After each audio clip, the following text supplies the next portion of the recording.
कैसे हैं आप सब। होपफुली सब अच्छे होंगे। आप लोगों की पढ़ाई भी बहुत ही अच्छी चल रही होगी। हम लोगों ने क्लास 12 के लिए एक नई सीरीज स्टार्ट करी है। पहले स्टार्ट करते हैं मैक्रो इकोनॉमिक्स से। मल्टीपल चॉइस क्वेश्चंस की ये सीरीज है। जैसे कि आप लोगों को पता है कि इस बार हमारे जो बोर्ड एग्जाम होंगे उसमें मल्टीपल चॉइस क्वेश्चंस बहुत वेटेज रख रहे हैं, इसलिए हम पहले मल्टीपल चॉइस क्वेश्चंस को कवर करते हैं। तो आज जो हमने टॉपिक उठाया है national income and related aggregates. Start करने से पहले मैं आपको बता दूं कि इस चैनल पे बहुत सारे और सब्जेक्ट्स भी चल रहे हैं और जैसे जैसे आप लोगों को डिमांड होगी उसी अकॉर्डिंग हम लोग स्टार्ट करते रहेंगे बाकी के सब्जेक्ट्स भी। इसलिए चैनल को सब्सक्राइब कर लीजिएगा। ऐसी ही सीरीज आपके सामने आती रहेगी और बेल आइकन भी प्रेस कर लेना जिससे कि नोटिफिकेशन आप लोगों के पास पहुंच जाए। अगर आप लोग सपोर्ट करेंगे तो ऐसी ही सीरीज आप लोगों को आगे दिखती रहेगी। आइए स्टार्ट करते हैं आज के अपने मल्टीपल चॉइस क्वेश्चंस।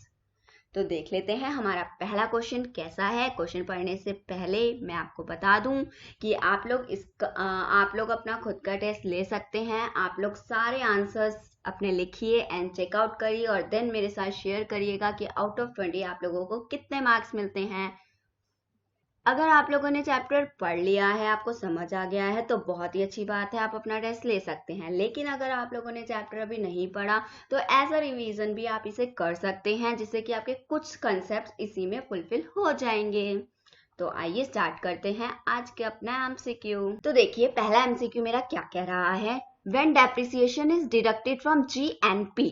जीएनपी आप लोगों को पता ही है, जिसने चैप्टर पढ़ लिया होगा उसे पता होगा, ग्रॉस नेशनल प्रोडक्ट। और जिसने नहीं पढ़ा उसको मैंने बता दिया जीएनपी क्या होता है, gross national product. The net value is, जब डेप्रिसिएशन को डिडक्ट कर दिया गया यानी कि जीएनपी में से क्या कर रहे हैं हम, डेप्रिसिएशन को माइनस कर रहे हैं, तो नेट वैल्यू क्या निकल के आती है। जब जीएनपी में से डेप्रिसिएशन को माइनस कर दिया जाता है तो हम कहाँ पहुंच जाते हैं, याद करिए। ग्रॉस में से कहाँ जाने के लिए, नेट की तरफ जाने के लिए क्या करते हैं हम, डेप्रिसिएशन माइनस करते हैं। तो आंसर देख लेते हैं इसका क्या होगा। पहला है हमारा जो ऑप्शंस दिए हुए हैं उसमें फर्स्ट है net national product, second one is net domestic product, third one is gross national product, fourth one is disposable income. अब बताइए इसमें से करेक्ट आंसर क्या होगा।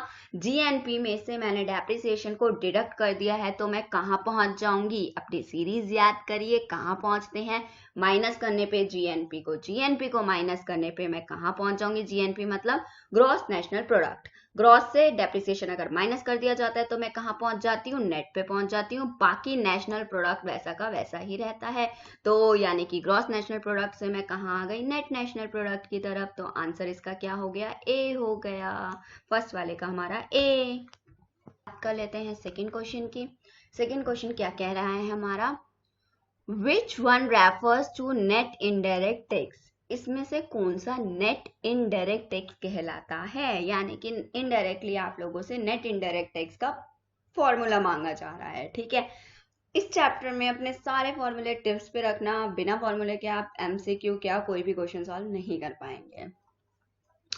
तो देख लेते हैं ए क्या है इसका, indirect tax plus subsidies, B है हमारा indirect tax minus subsidies, C है हमारा direct tax minus subsidies, none of these. तो बताइए इन चारों में से हमारा नेट इनडायरेक्ट टैक्स क्या होता है। हमारा नेट इनडायरेक्ट टैक्स कैसे निकलता है, इनडायरेक्ट टैक्स में से जब हम सब्सिडीज को माइनस कर देते हैं तो हम कहाँ पहुंच जाते हैं, नेट इनडायरेक्ट टैक्स पे पहुंच जाते हैं। तो सेकंड का आंसर क्या आ गया हमारा, बी। अब बात कर लेते हैं थर्ड क्वेश्चन की। थर्ड क्वेश्चन क्या कह रहा है, जो हम बोलते हैं ना average income of the country, उसको क्या बोला जाता है। जो हमारी एवरेज इनकम निकल के आती है कंट्री की उसको क्या बोलते हैं, क्या हम उसको पर कैपिटा इनकम बोलते हैं, या फिर उसको डिस्पोजेबल इनकम बोलते हैं, या फिर इन्फ्लेशन रेट बोलते हैं, या रियल नेशनल इनकम बोलते हैं। बताओ क्या बोला जाता है उसे, क्या बोला जाता है। देखिए डिस्पोजेबल इनकम तो वो इनकम होती है जो सारा खर्चा करने के बाद मेरी खुद की कंजम्पशन के लिए मेरे पास बच जाती है, वो डिस्पोजेबल इनकम कहलाई जाती है। इन्फ्लेशन रेट, प्राइस के बढ़ने का क्या रेट है, वो inflation rate. Real national income जो हमारी कांस्टेंट रेट पे होती है उसे रियल नेशनल इनकम बोलते हैं। तो पर कैपिटा इनकम बोला जाता है, जो मेरी कंट्री की नेशनल इनकम निकाली जाती है उसे हम क्या बोलते हैं, पर कैपिटा इनकम। तो थर्ड का आंसर क्या हो गया, A. Next one is fourth one. Fourth question क्या कह रहा है, which of the following is not true about final goods. कौन सा इसमें से फाइनल गुड्स से रिलेटेड ट्रू नहीं है, ये देख लेना, ये क्या लिखा हुआ है, ट्रू नहीं है, जो यानी कि फाइनल गुड से रिलेट नहीं कर पा रहा है। तो क्या है, पहला पढ़ते हैं क्या है पहला option, final goods satisfy wants of ultimate consumer and producer. B है हमारा, final good have direct demand as they satisfy the want directly. C है हमारा, final goods are subject to further transformation in the process of production. D है हमारा, final goods are neither used up as raw material nor for resale in the same year. तो अब क्या है बताइए, इन चारों में से क्या ऑप्शन होगा जो फाइनल गुड्स के लिए ठीक नहीं है। देखिए पहला पॉइंट हमारा कह रहा है final goods satisfy want of ultimate consumer and producer. बिल्कुल सही बात है, जो हमारे फाइनल गुड्स होते हैं वो हमारे अल्टीमेट कंज्यूमर और प्रोड्यूसर दोनों की ही इच्छाओं को फुलफिल करते हैं। बिल्कुल सही, ये तो हमारा क्या होगा, ऑप्शन हमारा फाइनल गुड्स होता है। सेकेंड वाले में क्या कह रहा है, final goods have direct demand as they satisfy the wants directly. Final goods direct demand को सेटिस्फाई करता है, जो भी हमारी इच्छा होती है डायरेक्टली हमें सेटिस्फाई करता है। हाँ बिल्कुल सही है, बी वाला भी सही है, फाइनल गुड्स से रिलेटेड। सी वाला क्या कह रहा है, final goods are subject to further transformation the process of production. क्या फाइनल गुड्स को फर्दर हमें ट्रांसफॉर्म करना पड़ता है, प्रोडक्शन यानी कि फाइनल गुड्स की फिर से प्रोडक्शन करनी पड़ती है, फर्दर ट्रांसफॉर्मेशन करना पड़ता है। ये डाउटफुल है कि फाइनल गुड तो खुद ही पूरा बना हुआ होता है, उसे हम प्रोडक्शन प्रोसेस ऑफ प्रोडक्शन में नहीं डालते हैं, ट्रांसफॉर्मेशन में नहीं डालते हैं। डी भी देख लेते हैं, final goods are neither used up as raw material. Final good को हम रॉ मटेरियल की तरह यूज नहीं करते, not for resale in the same year, same year में हम उसे रीसेल भी नहीं करते हैं। बिल्कुल सही बात है, ये भी सही है। जब आप ऐसे क्वेश्चन आते हैं तो सारे ऑप्शन जरूर पढ़िएगा। तो आंसर निकल के क्या आया, यहाँ से मेरे पास सी निकल के आया, तो फोर्थ का जो आंसर है वो है हमारा सी। अपने क्वेश्चंस चेकआउट करते रहिएगा और मार्क्स कमेंट बॉक्स में जरूर शेयर कीजिएगा। और अगर आप इस सीरीज को सपोर्ट करते हैं तो भी कमेंट करके जरूर बताना, देन हम लोग आगे की इसी चैप्टर की और अच्छी अच्छी सीरीज भी लाते रहेंगे। फिफ्थ है हमारे पास, which of the following is not a final good. अब इसमें से कौन सा फाइनल गुड नहीं है। फाइनल गुड आप लोगों को पता है ना क्या होता है फाइनल गुड। फाइनल गुड जो पूरी तरीके से तैयार हो जाता है, कंज्यूमर उसे खुद यूज करता है, यानी कि आगे रीसेल पर्पस के लिए नहीं खरीदता है, वो हमारा फाइनल गुड कहलाता है। ठीक है, मशीनरी, अब इसने भी ये क्या पूछा हुआ है, नॉट अ फाइनल गुड, जो फाइनल गुड नहीं है।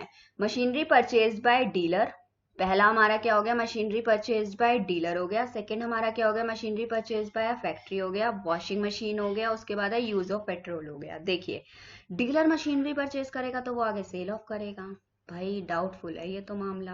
बी है machinery purchase by factory, factory purchase करिए मशीन तो वो खुद यूज करेगी, खुद यूज करने वाला हमारा फाइनल गुड होता है, ये तो ठीक है फाइनल गुड होता है। वॉशिंग मशीन भी फाइनल गुड है, यूज ऑफ पेट्रोल का यूज करना भी फाइनल गुड है। लेकिन अगर एक डीलर यूज कर रहा है उस मशीनरी को, उसे क्या करेगा, वो आगे सेल ऑफ करने के लिए करेगा, तो क्या हो गया, ये फाइनल गुड नहीं होगा। तो इसका आंसर ए, फिफ्थ का ए आ गया। नेक्स्ट सिक्स की बात कर लेते हैं। Which of the following is not included in national income? इस चैप्टर में included and not included एक टॉपिक है, नेशनल इनकम में क्या क्या इंक्लूड होता है और डोमेस्टिक इनकम में क्या क्या इंक्लूड होता है, या क्या क्या चीजें इंक्लूड नहीं होती इन दोनों में। तो इस टॉपिक को तो अच्छे से पढ़ के जाना, इसके कंसेप्ट बिल्कुल अच्छे रखना, क्योंकि इसमें से क्वेश्चन डेफिनेटली आएगा ही आएगा, बहुत सालों से आ रहा है। तो अब भी चाहे एमसीक्यू की फॉर्म में आए या आपका 3 मार्क फॉर्म में आए, जिस भी फॉर्म में आता है जरूर आता है ये क्वेश्चन। तो इसका देख लेते हैं, ऑप्शन क्या है, फैक्टर इनकम हो गया पहला ऑप्शन हमारा, क्या है फैक्टर इनकम। कौन सा इसमें नेशनल इनकम में इंक्लूड नहीं होगा, क्या फैक्टर इनकम नेशनल इनकम में इंक्लूड होता है, इतने आप सोचिए, मैं आगे के ऑप्शंस देखती हूँ।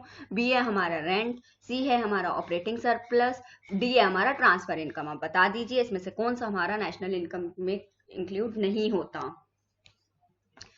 फैक्टर इनकम हमारा नेशनल इनकम में इंक्लूड होता है, क्योंकि वो प्रोडक्टिव सर्विसेज का पार्ट होता है, रेंट भी इंक्लूड होता है। ठीक है, और उसके बाद ऑपरेटिव सरप्लस, हम इनकम मेथड जो यूज करते हैं उसमें हमारा ऑपरेटिव सरप्लस भी पूरा आता है, क्योंकि ये प्रोडक्टिव सर्विसेज का पार्ट है। जो प्रोडक्टिव सर्विसेज का पार्ट नहीं होता वो हमारा नेशनल इनकम का पार्ट नहीं बनता। तो जैसे कि ट्रांसफर इनकम है, यानी कि ओल्ड एज पेंशन हो गई या कुछ भी हो गया इस तरीके का, स्कॉलरशिप हो गई, इसमें किसी भी तरीके की प्रोडक्टिव सर्विसेज नहीं है, तो ट्रांसफर इनकम हमारा नेशनल इनकम का पार्ट नहीं बनता है। तो सिक्स का आंसर क्या हो गया हमारा, डी।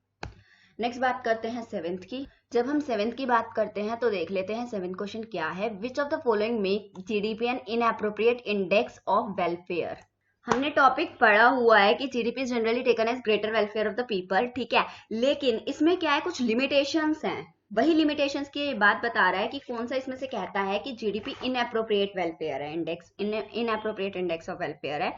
पहला पॉइंट हमारा नॉन मॉनेटरी ट्रांजैक्शन, बी है हमारा एक्सटर्नलिटीज, सी है हमारा composition and distribution of GDP. All of these जब आप ये टॉपिक पढ़ेंगे तो आपको ये तीनों पॉइंट ही पढ़ाए जाते हैं। तीनों ही हमारे क्या है, इनएप्रोप्रिएट इंडेक्स है वेलफेयर के लिए, जीडीपी जिसके लिए वेलफेयर इंडेक्स इनएप्रोप्रिएट इंडेक्स माना जाता है। तो क्या है हमारा इसका answer, D all of these. तो आंसर क्या हो गया 7th का डी। अब 8th की बात कर लेते हैं। देख लीजिए सब्सिडी का टॉपिक आया है। Subsidy imply selling the product. Subsidy का मतलब आप लोगों को पता होना चाहिए इस क्वेश्चन का आंसर देने के लिए। तो देख लेते हैं क्या है। पहला है हमारा जो subsidy imply selling the product to the government at higher price. के सब्सिडी का मतलब प्रोडक्ट को सेल करना गवर्नमेंट को हायर प्राइस पे। Don't know. बी कह रहा है below the cost of production. क्या सब्सिडी का मतलब प्रोडक्ट को सेल करना किसको, below the cost of production, cost of production से कम। सी कह रहा है selling the product at loss, यानी कि प्रोडक्ट को सेल करना लॉस पे।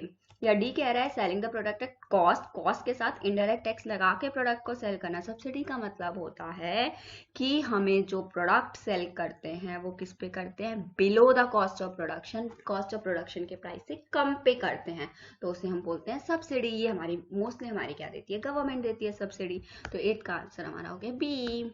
9 क्वेश्चन के लिए आप लोगों को टॉपिक आना चाहिए डबल काउंटिंग, जो मुझे बहुत अच्छा लगता है समझाना कि डबल काउंटिंग क्या होती है। ये हमारा क्वेश्चन दिया हुआ है डबल काउंटिंग से रिलेटेड। क्या होता है डबल काउंटिंग, आप लोगों को इसके बारे में पता होना चाहिए, तभी आंसर आपका निकल जाएगा। जैसे कि अब मैं क्वेश्चन रीड करती हूँ। An Indian farmer produces wheat without increasing cost of input. उसने क्या करा, फार्मर ने जो व्हीट प्रोड्यूस करी है ना, सिर्फ उसका प्राइस दे रखा है 1000 रुपए में उसने व्हीट प्रोड्यूस करी है, और कोई इनपुट का प्राइस इसमें इंक्लूड नहीं है। यानी कि 1000 रुपए की फार्मर ने व्हीट प्रोड्यूस करी और उसने क्या दे दिया, एक मिलर को दे दिया, ग्राइंड कर दिया, उस व्हीट को किसमें बदल दिया, आटे में बदल दिया। आटे में बदलने के बाद उसने उसको आटे में बदलने के बाद क्या कर दिया, एक बेकर को दे दिया 1200 रुपए में, और बेकर ने उसको ब्रेड बना लिया, ब्रेड बना के उसने कंज्यूमर को दिया 1600 रुपए में। ठीक है, तो अब बताइए टोटल वैल्यू एड क्या होगा इसमें, टोटल वैल्यू एडेड क्या होगा, कितने का वो एट दी एंड प्रोडक्ट बन जाता है, टोटल वैल्यू एडिड क्या निकल के आएगा। इसमें जो फार्मर ने प्रोड्यूस करी है व्हीट, वो कितने की प्रोड्यूस करी है, 1000 रुपीज। इसमें किसी और तरीके का इनपुट इंक्लूड नहीं है। और जब उसने मिलर को दी और मिलर ने उसको आटा बना दिया और बेकर को सेल कर दिया, तो कितने का सेल करा है बेकर को, 1200 रुपए का सेल करा है मिलर ने बेकर को। और जब कंज्यूमर को सेल करने की बात आई, बेकर ने जब कंज्यूमर को सेल करा तो वो कितने का सेल करा है, 1600 रुपए का। अब इस केस में हमारा टोटल वैल्यू एडिट क्या बनता है, अगर आप लोग क्या करते हैं 1000 में 1200 और 1200 में 1600 ऐड कर देते हैं, तो ये डबल काउंटिंग की प्रॉब्लम क्रिएट करेगा। क्योंकि हमारा जो मिलर को सेल करी गई है, मिलर को सेल करी गई है 1000 रुपीज की, और जो मिलर ने आटा बनाकर इसे सेल किया है बेकर को, वो किया है 1200 रुपए, जिसमें हमारे 1000 रुपीज का जो फार्मर का प्राइस है वो ऑलरेडी इंक्लूडेड है।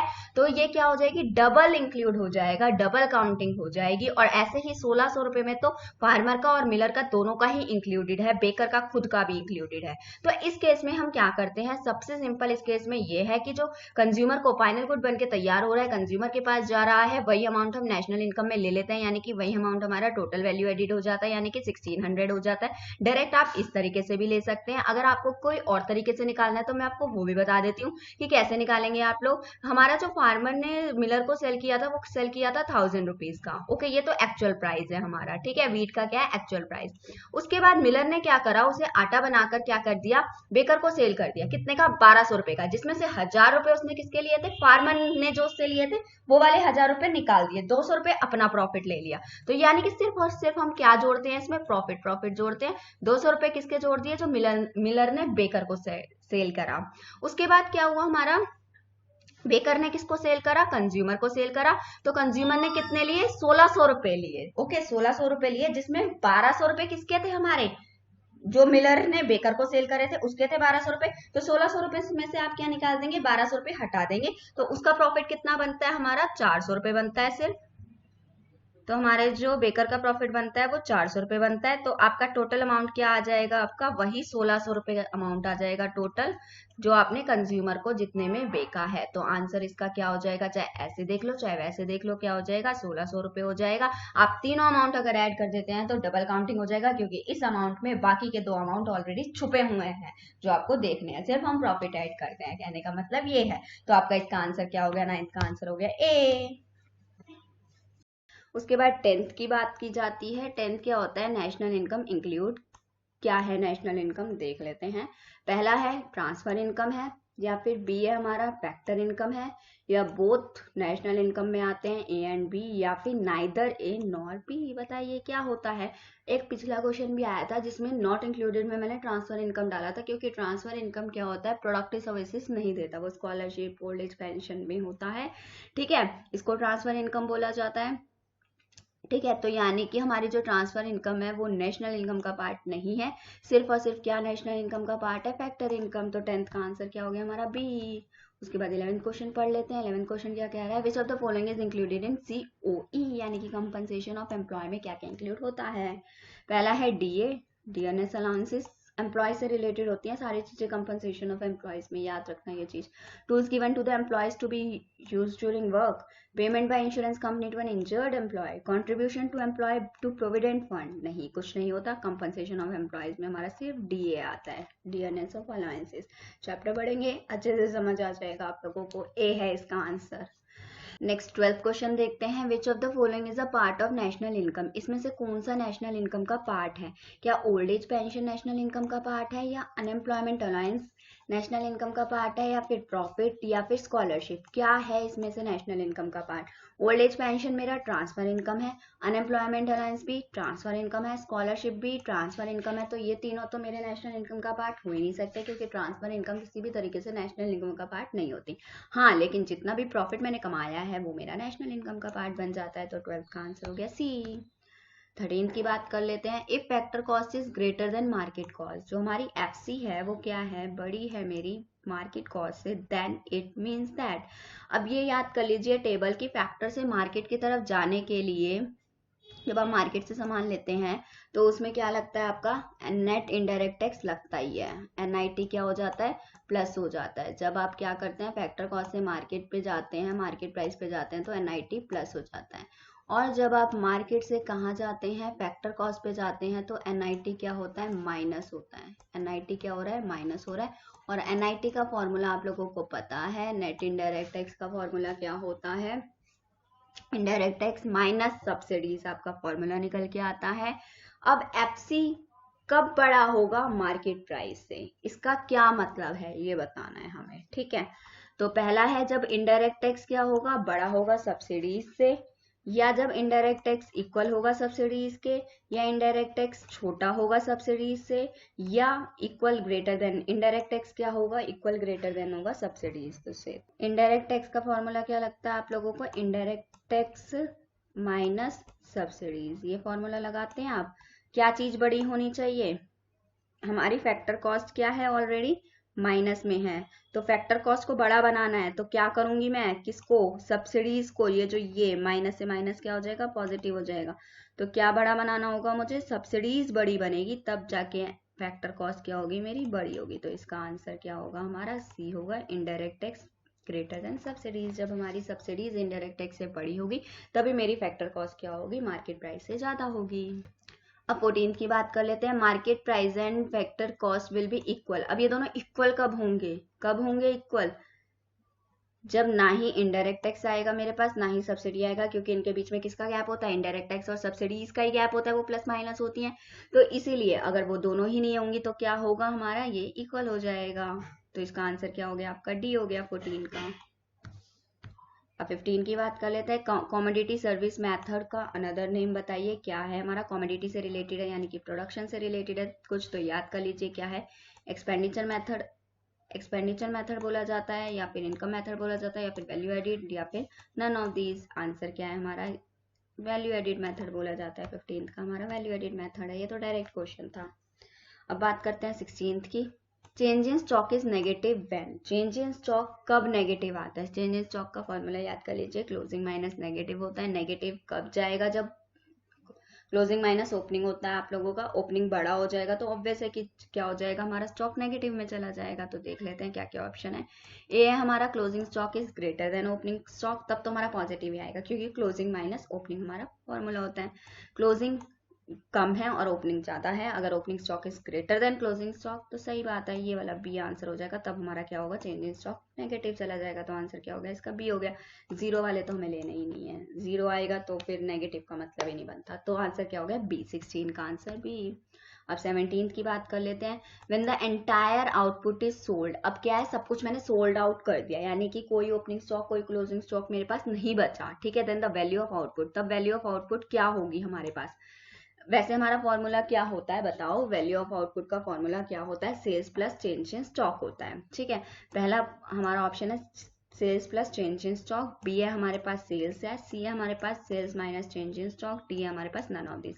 ये दोनों तो हटा ही दो, ठीक है, ये तो फॉर्मूला ही नहीं होता, ठीक है। अब इन दोनों में से देखिए क्या होगा, आप लोग बोलेंगे sales plus change in stock होगा, लेकिन बोल रहे हैं कि सारा स्टॉक निकल चुका है, कुछ भी नहीं बचा, चेंज इन स्टॉक क्या हो गया, जीरो हो गया। तो जब एंटायर स्टॉक मेरा निकल गया तो वैल्यू ऑफ आउटपुट किसके इक्वल चली जाएगी, सेल्स के इक्वल चली जाएगी। तो 17 का आंसर क्या आ गया मेरा, बी आ गया। कहानी में ट्विस्ट आ गया। अब बात कर लेते हैं 18 की। As a result of double counting का रिजल्ट देखना है। नेशनल इनकम क्या हो जाती है, ओवर एस्टिमेटेड यानी कि बहुत ज्यादा बढ़ जाती है, अंडर एस्टिमेटेड या फिर कम हो जाती है, या फिर करेक्टली एस्टिमेट की जाती है, not estimated for the entire year of accounting, या फिर हम एस्टिमेट ही नहीं कर पाते। क्या होता है डबल काउंटिंग, डबल काउंटिंग मैंने बताया ना आपको, फार्मर ने वीट के टाइम भी और उसके बाद जब उसे आटा बनाया वो दोनों वैल्यू ऐड कर दी, फिर उसने फाइनल बेक का तो भी ऐड कर दिया, तीनों वैल्यू को ऐड कर दिया। तो क्या होगा, नेशनल इनकम मेरी बहुत ज्यादा बढ़ जाएगी, उस केस में क्या हो जाएगी, बढ़ जाएगी। तो क्या हो जाएगी, ओवर एस्टिमेटेड आंसर हो जाएगा। 18 का आंसर ए हो गया। अब बात कर लेते हैं 19 क्वेश्चन की। 19th क्वेश्चन में क्या है हमारा, which of the following item is not included by estimated national income. National income estimate करते टाइम इनकम मेथड के थ्रू जब हम नेशनल इनकम निकालते हैं तो कौन सा आइटम उसमें नहीं होता, नॉट जरूर ध्यान में रखना।